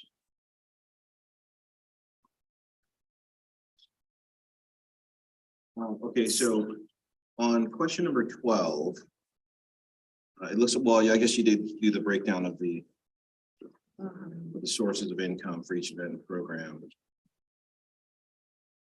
I think we estimated the total ask a little over 100, did we? Yeah, so our total ask for the golf tournament, for Winterfest, for the visitor center, Barbecue Fest is 100,000. 20,000 for barbecue, 5,000 each for Winterfest and golf, and 70,000 for the visitor center. Does anybody on the committee have any other? Well, So we're bringing Winterfest to Lacey. We are, so it's November twelfth So, okay. at the Lacey Community Center. We are very excited. We are almost sold out of vendor booths, which is great. We currently have ads running on Mix 96, on KO and KGY promoting the event. We have an article that's come out in Thurston Talk. We've got some more, it's gonna pick up some press for us as well. We've got some signage that we're going to be putting in around the community prior to the event, promoting it also. But yeah, really looking forward to having it here in Lacey and continuing to grow it. Last year was the first year for the event. So looking forward to making it more successful this year. So then can I go back then? Can I ask? Please. Okay, Yeah. the golf tournament. Yeah. So normally golf tournaments are. And I said this to you last year, you know, you've had a golf committee, you've run it for years, because it started out as a fundraiser for Fun Fair at Chamber. But now we're giving you lodging tax money for that, so. Can you tell me, how many people you brought? Yeah, so at the golf tournament, we have a total of 144 players. And then we also have sponsors that come out. And then folks that also come out just for the luncheon and the raffle. So we have around 250 people in the room. About 30% of those are actually coming from Pierce, King, and Lewis County. We have a number of players that are coming down from Pierce County especially. We've increased our marketing. And so with Thurston Talk, and then putting it out in Pierce County and then also down in Lewis County has really helped us increase that. And then we have a number of businesses who are in, so business owners and companies that will bring their clients down for our golf tournament, and their clients are coming in from out of town to participate. It really has turned into kind of one of the premier tournaments in the area. It's fantastic.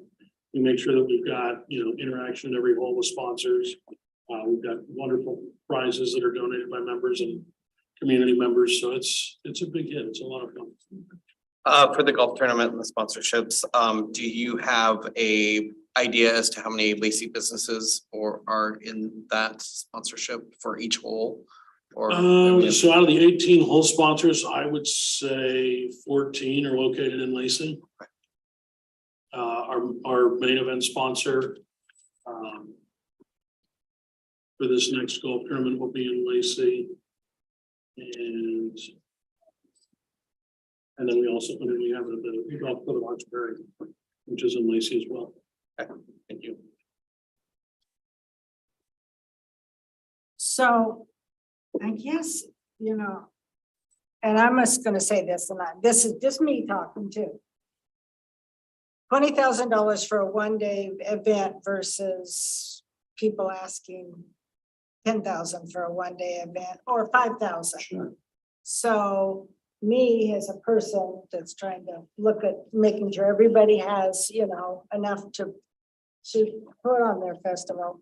Can you kind of help me with why you think maybe 20,000 is appropriate for a? Oh, absolutely. I think if you look at Barbecue Fest, it's one of the larger festivals that's put on, not by the city. We have around 20,000 attendees every year. So how do you gauge that? Because we have trouble gauging that when you don't have an entrance. Yeah, so we do have folks that walk around and bring cell phones. We also gauge it off of our ATMs. And then when we do have raffle prizes. And so we'll have folks that fill out raffle cards and put their zip codes on there. And so we get numbers that way. It's not a perfect metric, but we think it's fairly close. The other thing is we bring in a number of vendors for Barbecue Fest. We've got, 40 some vendors. We have a large beer garden, and it's just, we do a kids zone. So I mean, I know it's only a one-day event, but it's a rather large event. And that's why we can justify the 20,000.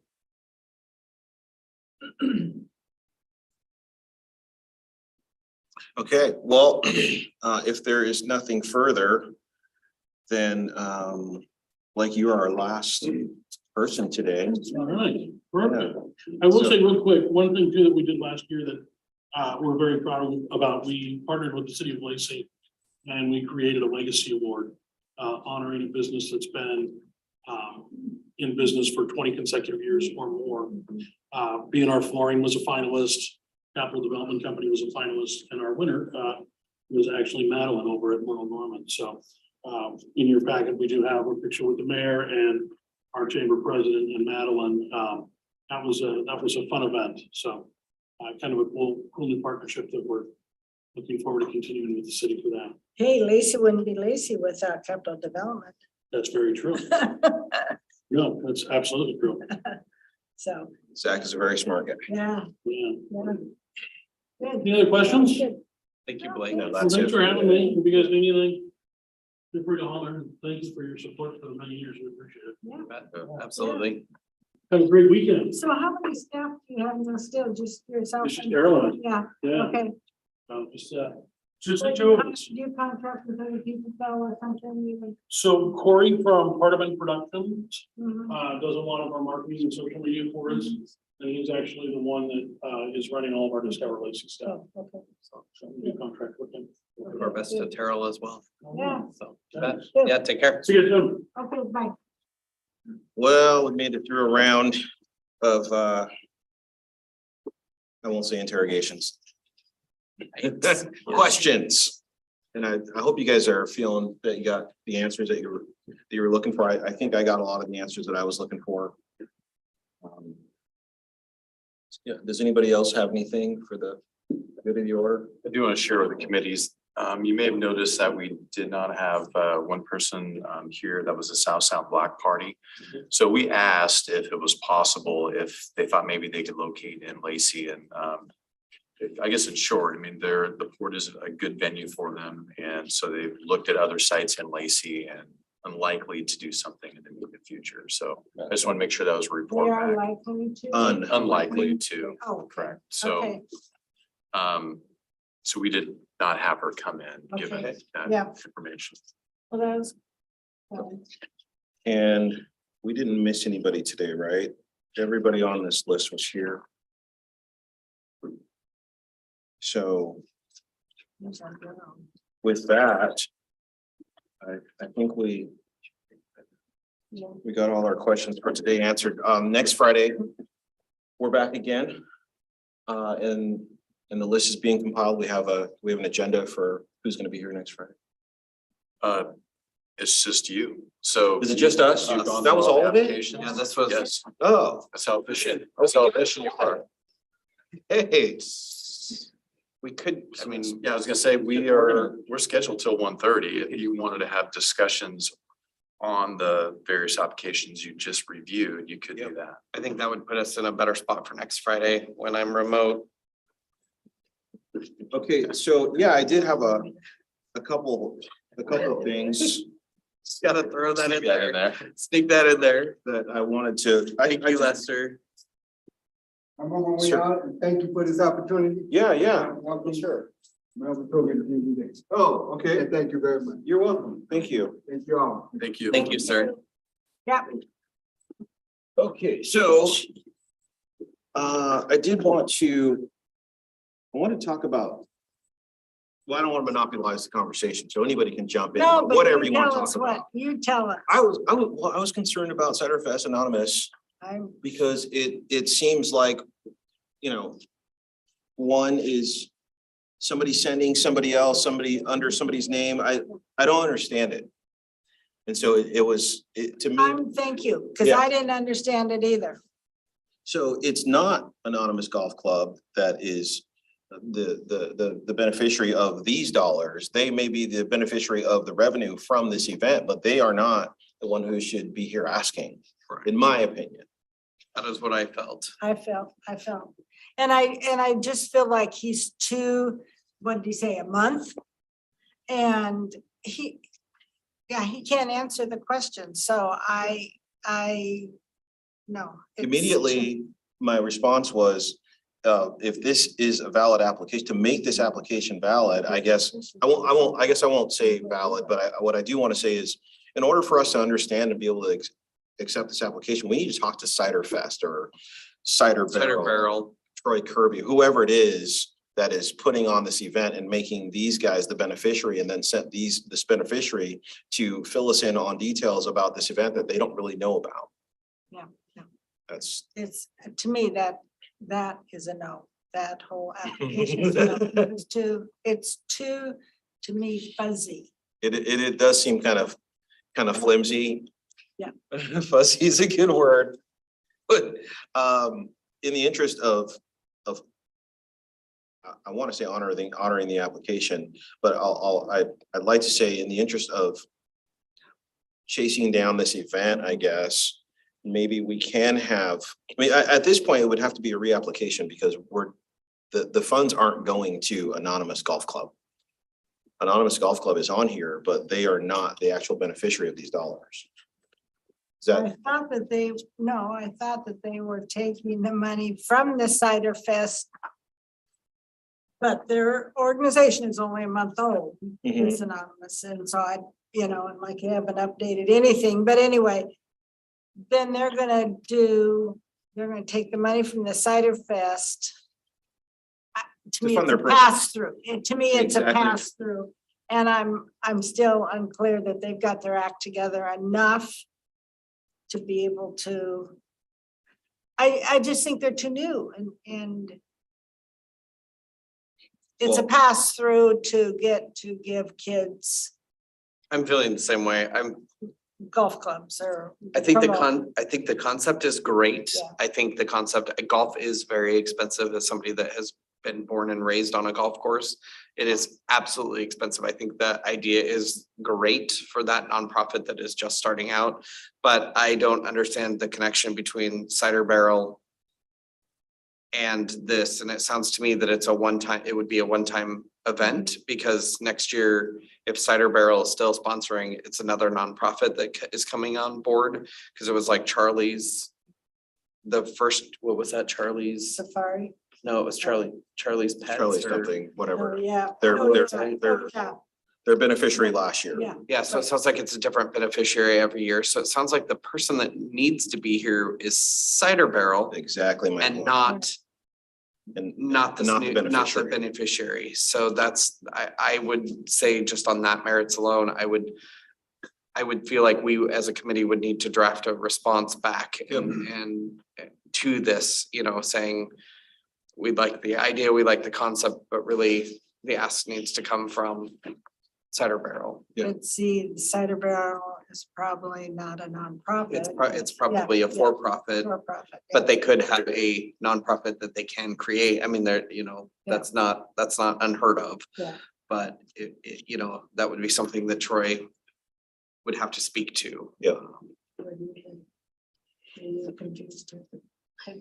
Yeah. Okay. So is there a decision there? I would say, yeah, it's a no fund for me. Yeah, we need to hear from whoever it is that's going to be receiving these dollars, not their beneficiary. So that we can make a better decision. I don't see how we can fund something for Cider Fest through Anonymous. I feel like it's one person using another person to get some dollars, promising them that they'll get some dollars in return. The whole thing is shaky to me. But I would encourage Anonymous to apply for an event that they're putting on. Absolutely. I would make that very clear to Anonymous that, that they are a nonprofit, and if they, get going and they start doing events on their own, that yes, to come here and ask for money to support that mission that they're driving, which is to supply, students and underserved communities with golf clubs. I think that's a fantastic way to do that, but it has to stand on their own and not a pass through to a for-profit company. Yeah, love the idea. But I don't see how that's gonna work. At least not in this case.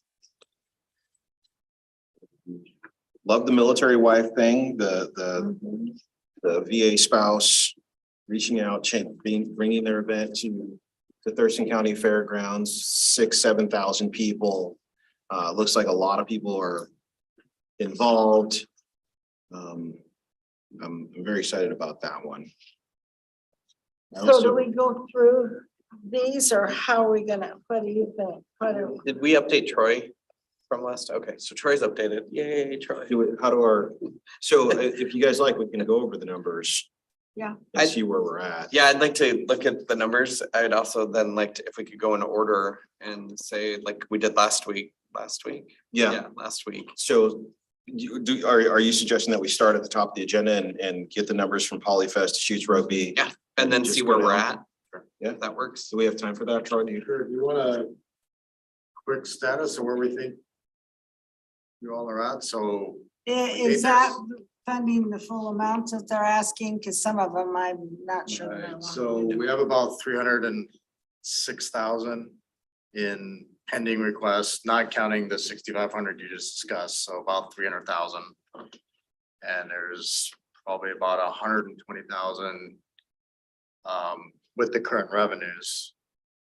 But we do have about 107 or so thousand in reserves. And I feel pretty confident that we're not going to use all the reserves in 2022 that were budgeted, so I think there's adequate reserves, is the short answer. Okay, so Polyfest. They were, was it 18? 13? And did everybody feel good about that one? That's a yes for me. That was a yes for me too. It could be a yes for me, but it's there again, it's It's a one day. yeah. Yeah, I know it. Going back to that I know it. Yeah, thing is, okay, let me ask you this question though. I don't know. I mean. In your mind, what is one day worth?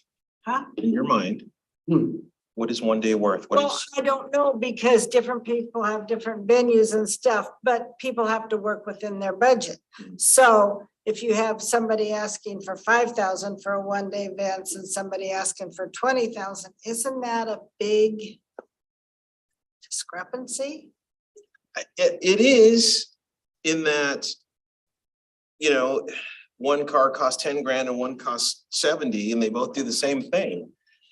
And I know that's a terrible analogy, but I guess what I'm saying is if you've got an event that's got 2 booths, somebody's painting faces, maybe they have a stage, and then you have another event that's got 70 booths, and they took them 4 days to set up, even though they're only gonna be there one day. So I went to the Lakewood annual event, right? And I thought it was great. They have this huge field / park in Lakewood. They had, I don't know, 7 bands played that day that was just on one stage. Then they had a cultural stage. I can't count how many vendors they had. They had a Black Hawk helicopter fly in, the soldiers got out, hung out with people, and then they flew away. We all watched. It was incredible. Then they had a drone show instead of a fireworks show. And I don't know what the cost of the event was. I just know that they did a lot. And so that's what I'm looking at is like, okay, I see what you're asking. How much are you doing? Right? And I went to Polyfest and they were doing a lot. And that's how come I'm looking at them and like, okay, our dollars would probably be well spent here because, you know, the stage, the DJs, the vendors, the everything. I mean, it was a really great one day. It was kind of event like you could go to at 11 in the morning, take a break and go back. I literally went downtown Olympia, need to go to this hardware store, I was looking for something. Dinked around down there, went over to the west side, and then I came back to that event. So I guess what I'm saying is, I understand what you're saying. I totally get it, but as a person that ran a nonprofit that sweated every year for every dollar, making sure that you had enough money to run the event and cut down here and there, but yet have enough going on that brought everybody together, but not taking. I mean, we used to get $9,000 for a 2-day event for Fun Fair. And so it was, I have the philosophy in my head from running a festival that there's a lot of people out here and we need to make sure we're evenly distributing it, that people aren't just saying, oh, there's money here, I'm gonna. Because I made sure that I tried to stay within, I mean, I had to stay within my budget, right? And I want to make sure there's money for other festivals and events and things that are going on in our community and not just be about me, Right, about me and mine. So that's where I come from sometimes, so, So are you So, excuse me. suggesting that we have a discussion about funding levels? Yeah. Okay, but not this year, I mean, it's fine, yeah. okay, but we do need to talk about funding levels and maybe, So we need to add that to our agenda for next year. yeah, Yeah, so, anyway, that's my take. okay, and I have, But Yes, sir. And maybe just a thought for the committee. I was wondering too, it would be a good discussion for the committee to say, what is your vision for funding? Right. So what are you trying to accomplish? That may help direct, because at some point we are going to get to, you know, a time period, we're not going to be able to fund all the requests. And so that will help you prioritize those investments. I agree. and if we got something and that said, hey, we would like $18,000 and we say, well, we can give you 15. Right, Or we can well, give we you can 12. still do that this year. Yeah. I mean, just because you ask doesn't mean you're gonna get it. Right. Okay, so then why don't we do this? Why don't we go over the yeses? Okay, Okay, and then in our next meeting, we will look at all the funding requests and see if there is a place that we could, you know, trim a little bit of the fat out. Mhm. And in that way, who knows, maybe we can be a little more fiscal, have a little more fiscal responsibility in this circumstance situation. Maybe we won't have to dip into our reserves as far as we, you know, we think that we might have to, but we can have that funding level discussion in a week from today. But let's get our yeses and nos on the, on there for now and do that. So you just want to go through the list? Yeah, let's go through the list and just make sure everybody, that we're all in agreement on each of the ones that we are saying yes and maybe two. So So I'm really Polyfest. sorry I didn't get to Polyfest, so I ran. Oh, man, it was good. But I didn't know it was happening. It Did I was- not? I was didn't see fantastic. anything on Facebook or anything because of that's, sometimes that's where I find out what's going on. And this, an ask that I made of the TV via text was at the end of this to get a list of all the dates of all of the events that we fund, or so then that way we can get them on our calendar. Yeah. So then we don't miss them. That's a good idea. You know, obviously we can't, Mhm. we're not gonna make all 30 or 25. I mean, that's just, I don't know that that's feasible, but it gives us a good indicator to say, hey, these are going on in the community, make sure that we're hit, you know, that they're on our radar. So then we don't miss them. And if we Yeah. have the ability, at least one of us could Yeah. get there Yeah. Gotcha. to do that. So that's Oh, yeah. somebody's an overachiever. Okay, so Polyfest, 3 out of 4, 4 out of 4. Just for a yes, I'm not asking for a funding level. Yeah, Okay. yes. Oh, yeah. The Shoots Rugby Club. That's a, Yeah, that's a yes, yeah. absolutely yes. Okay. Experience Olympia and Beyond. That's a yes for me. I'm feeling so much better about our relationship with them. I just can't tell you. I mean, It's definitely going in the right direction now. how many years have I been on the my head against the wall? But anyway, I do feel really good. Okay. Olympia Soccer Foundation. That's a yes for me. Yeah, yeah. I'm yes on that one. I think we're all yeses on all these, with the exception of one that we brought up, but let's go through the list. Juneteenth Festival, Yes, Yes, Cider Fest, no, no, Spouses Club of Lewis McCord, yes. or Chris Kringle Market, yes. Reach the Beach. Yes, I just really wish the application wasn't in late. Yeah, so, So, Yeah. but But it's we still, addressed it. we did address it. We did address it. okay, Lacey South Sound Chamber and their 4 requests. You want to talk about? Were any of them increases? Can we just, I was Yeah. getting lost. Yeah. So what about the chamber? Is there increases except for barbecue fest? I think the rest of them are the same. That's correct. Barbecue Fest was only increased $2,000 increase. in Barbecue Fest. Okay, I'm gonna go there real quick. You all discuss So or not. I've been going to these events. I'm not a golfer. Golfer. Wow. Yeah. I'm a drummer. Okay. Let us know when you drop so we can. So I've been to South Sound Barbecue Festival. I did not go to Winterfest Sip Savor Shop. I did. Was it good? Yeah, it was, when I was there, it was lightly attended, but I think it was a first year event and you know, I think it's just a matter of getting, and I think it's better now that they're in Lacey, so. What year was that? Last year. It was the first thing last year? Yep. Okay, so these guys have added to their plate of Yeah. things Right. to do. And okay, so they're trying to, who knows, they're trying to build or just, yeah. So one of the things that I just, in this funding cycle, okay, that I'm really in back of my mind, this is what is there all the time. Okay, we got to get this community back out doing things together. Right. Because you know, we had a couple years where we couldn't do anything. And so one of the things about this funding cycle, in my opinion, for me, is what can I do to get people back outside and hanging out with one another and being community again, you know, maybe getting them away from their computer or their phone. Does that mean that we maybe spend a little bit more this cycle? Maybe it does. And in my opinion, I have to be okay with that because that's what this is all about. And so I'm not trying to just say, throw money out, you know, let's just get it all out there.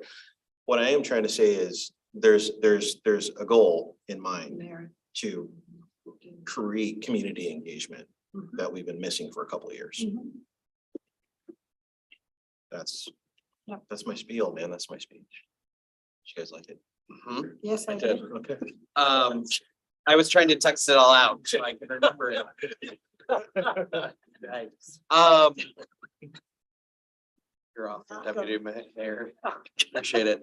I'm a yes for all four of these. Okay. Specifically with the golf tournament, I want more metrics around. So moving forward, and I think Blake is very smart. I'm assuming that he will now, knowing that each application needs to stand separately because of question 12. I would like to see more metrics around the golf tournament, especially because we're asking for an increase. So again, No, I'd they're like, not for well, that. So barbecue was barbecue was around the golf tournament. I want to know, because he said 250 people. I want to know more statistics around zip codes. Like how many of he said 30% of the golfers are out there, the rest are in town. He's obviously knows what 250 people are coming in for the meal or for everything else. So I'd like to see metrics around those. I'd like to see where are those people coming from? I mean, it's great that 14 of the 18 holes are covered by Lacey businesses. I just would really like to see more. I'd like to see more statistics around the numbers and where they're bringing people in from. You want to see a net type information from them. Okay. because I personally have never thought a golf tournament brings people in to stay. Sometimes it does, and that. But okay, maybe I'm kind of naive, but the golf tournaments I've been involved with, it's always been run by volunteers. It's pretty, you know, once you get it going and it's kind of a self-sustaining thing and I don't know.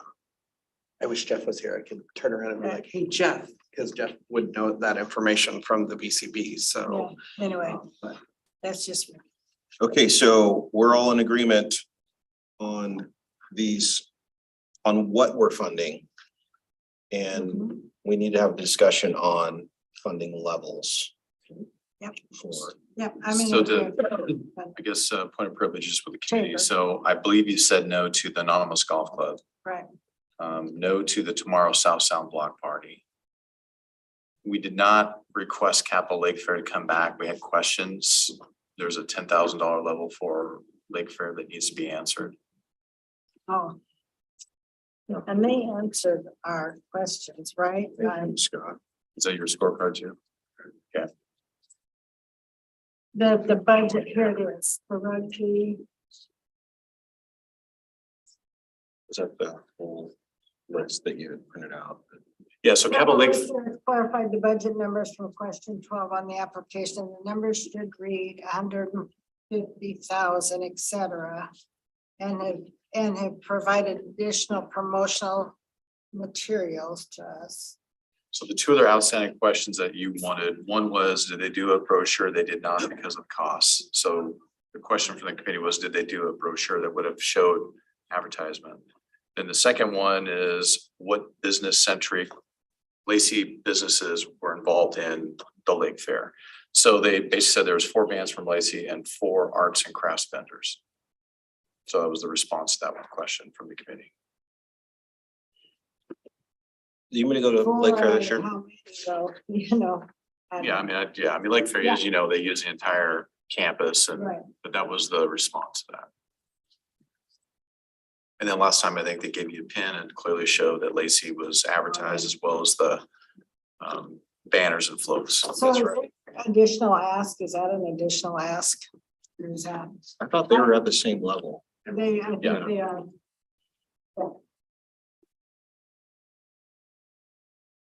What say you? Why are you looking at me?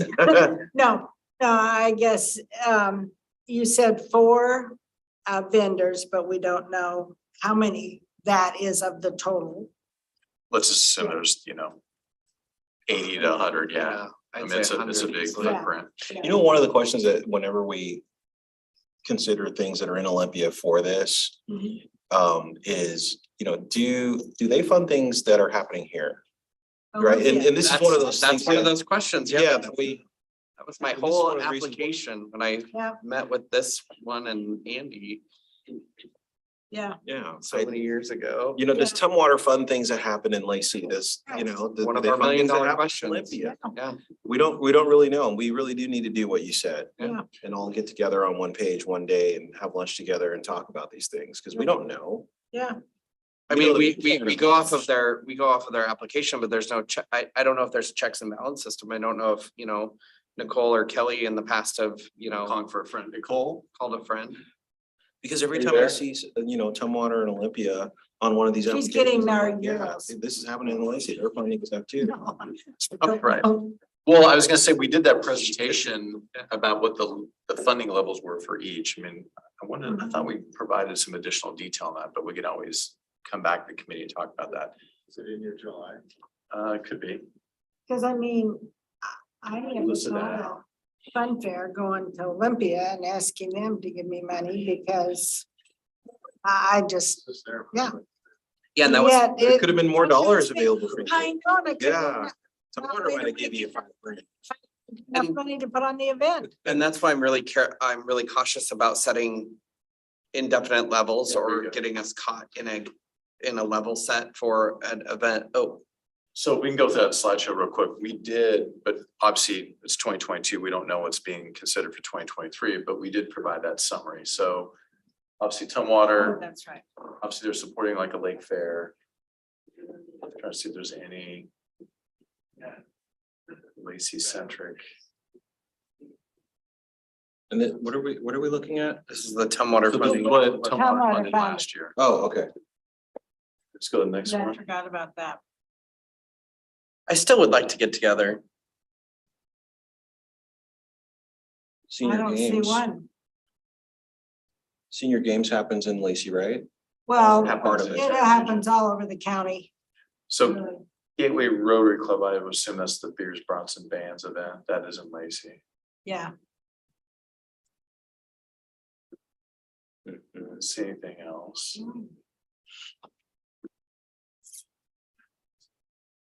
Just no, that's the only two. wait a minute, did they say they only, go back to Olympia? Oh, is that it? Yeah. They only, how much do they give the VCB? Is that 100,000? Yes, for Yeah. 2022, What? the same as us. That's what we funded VCB last year, same amount. Right. And Tumwater did 38.5 is what that looked like. Or But 38. This has been an ongoing Maybe we'll debate. cut 50 and they can pick up the slack. This has been an ongoing debate with the different committees. So let's say they start funding the rack. and then we're funding things outside, at some point, the dollars just seem like they're passing one another. So Right. at some point, you lose track of, are we really getting net new dollars from those areas? Right. So the county South Sound Barbecue Festival. Yeah. Okay, so they seem like they kind of focus on the outer line areas. Giving 10K to the Lacey. They South give Sound Center chamber, do they Chamber. give chamber the money? Oh, my goodness. That's presentations, nice job. Well done, Troy. Troy, Was not. did we get those? We got those somewhere in our first presentation, right? Can we Yeah, that was get- our July presentation. Yeah, but can we get hard copies of those or do I? Email it to you. So I can sit at some night when I'm watching the Mariners game and digest it. Apparently when they're, Yeah, they won yesterday. yeah. Okay, No, so thank you very much. Capital Lake Fair is a $10,000 ask. It is. Yeah, And so can we just kind of get a running total of where we are with our yeses and 877, 230, which is 93, 848. Under. If you had 10, then that would, yeah, that'd be 103. I didn't have that yet. Yeah. So if you fund capital fair, Scott's correct, 887, 103, 848. You look at your fund balance. 253 minus 250 is 107. I mean, you're right there. Like I said, I don't anticipate the 2022 budget is going to need anywhere near that full 174. So I mean, you have the capacity and reserves. gotcha? Because our revenues are gonna be higher than projected. Right, we projected around 400,000. We're probably gonna bring in 500,000. So oh, look at us. add another 100,000. And that leaves the field money intact and the other Yeah, dollars 'cause that's, intact, right? yeah, that's all included, All those things remain intact. which is what our goal was. So we are way with, we are within our goal right now. I don't want to say way, but we are feeling And, it's about 457. okay, so we The have one, cash balance is 357. I'd guess you're probably gonna end up at 100,000 for any fund balance, even if you do all of this, assuming you funded all the events that have been presented. Okay, Even the capital request, you'd yeah, still have. because this includes the capital request, You take which is a 250 one-time out. ask. Yep, you Yeah. take 250 out, you take out the additional dollars, which is what, 103 And put back 15K for the South Sound, or the, from 2022. yep, from Yeah. 2022. Yeah. So we add 15K in. Because it's better projections, because South Sound Block Party. oh, yeah. And Okay. there's probably some money still sitting out there that is not going to be claimed. That.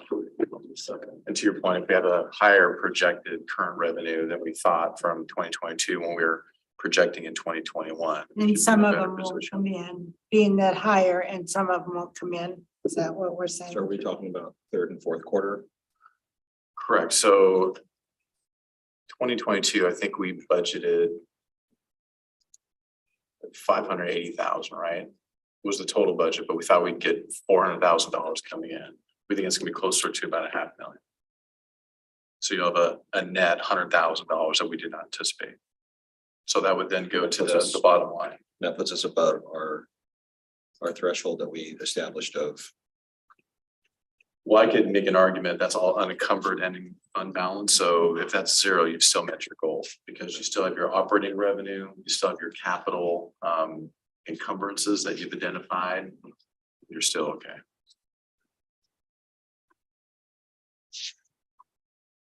Are you guys comfortable with that? With these numbers?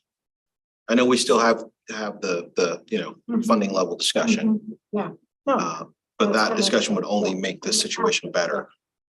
If, what would help me, well,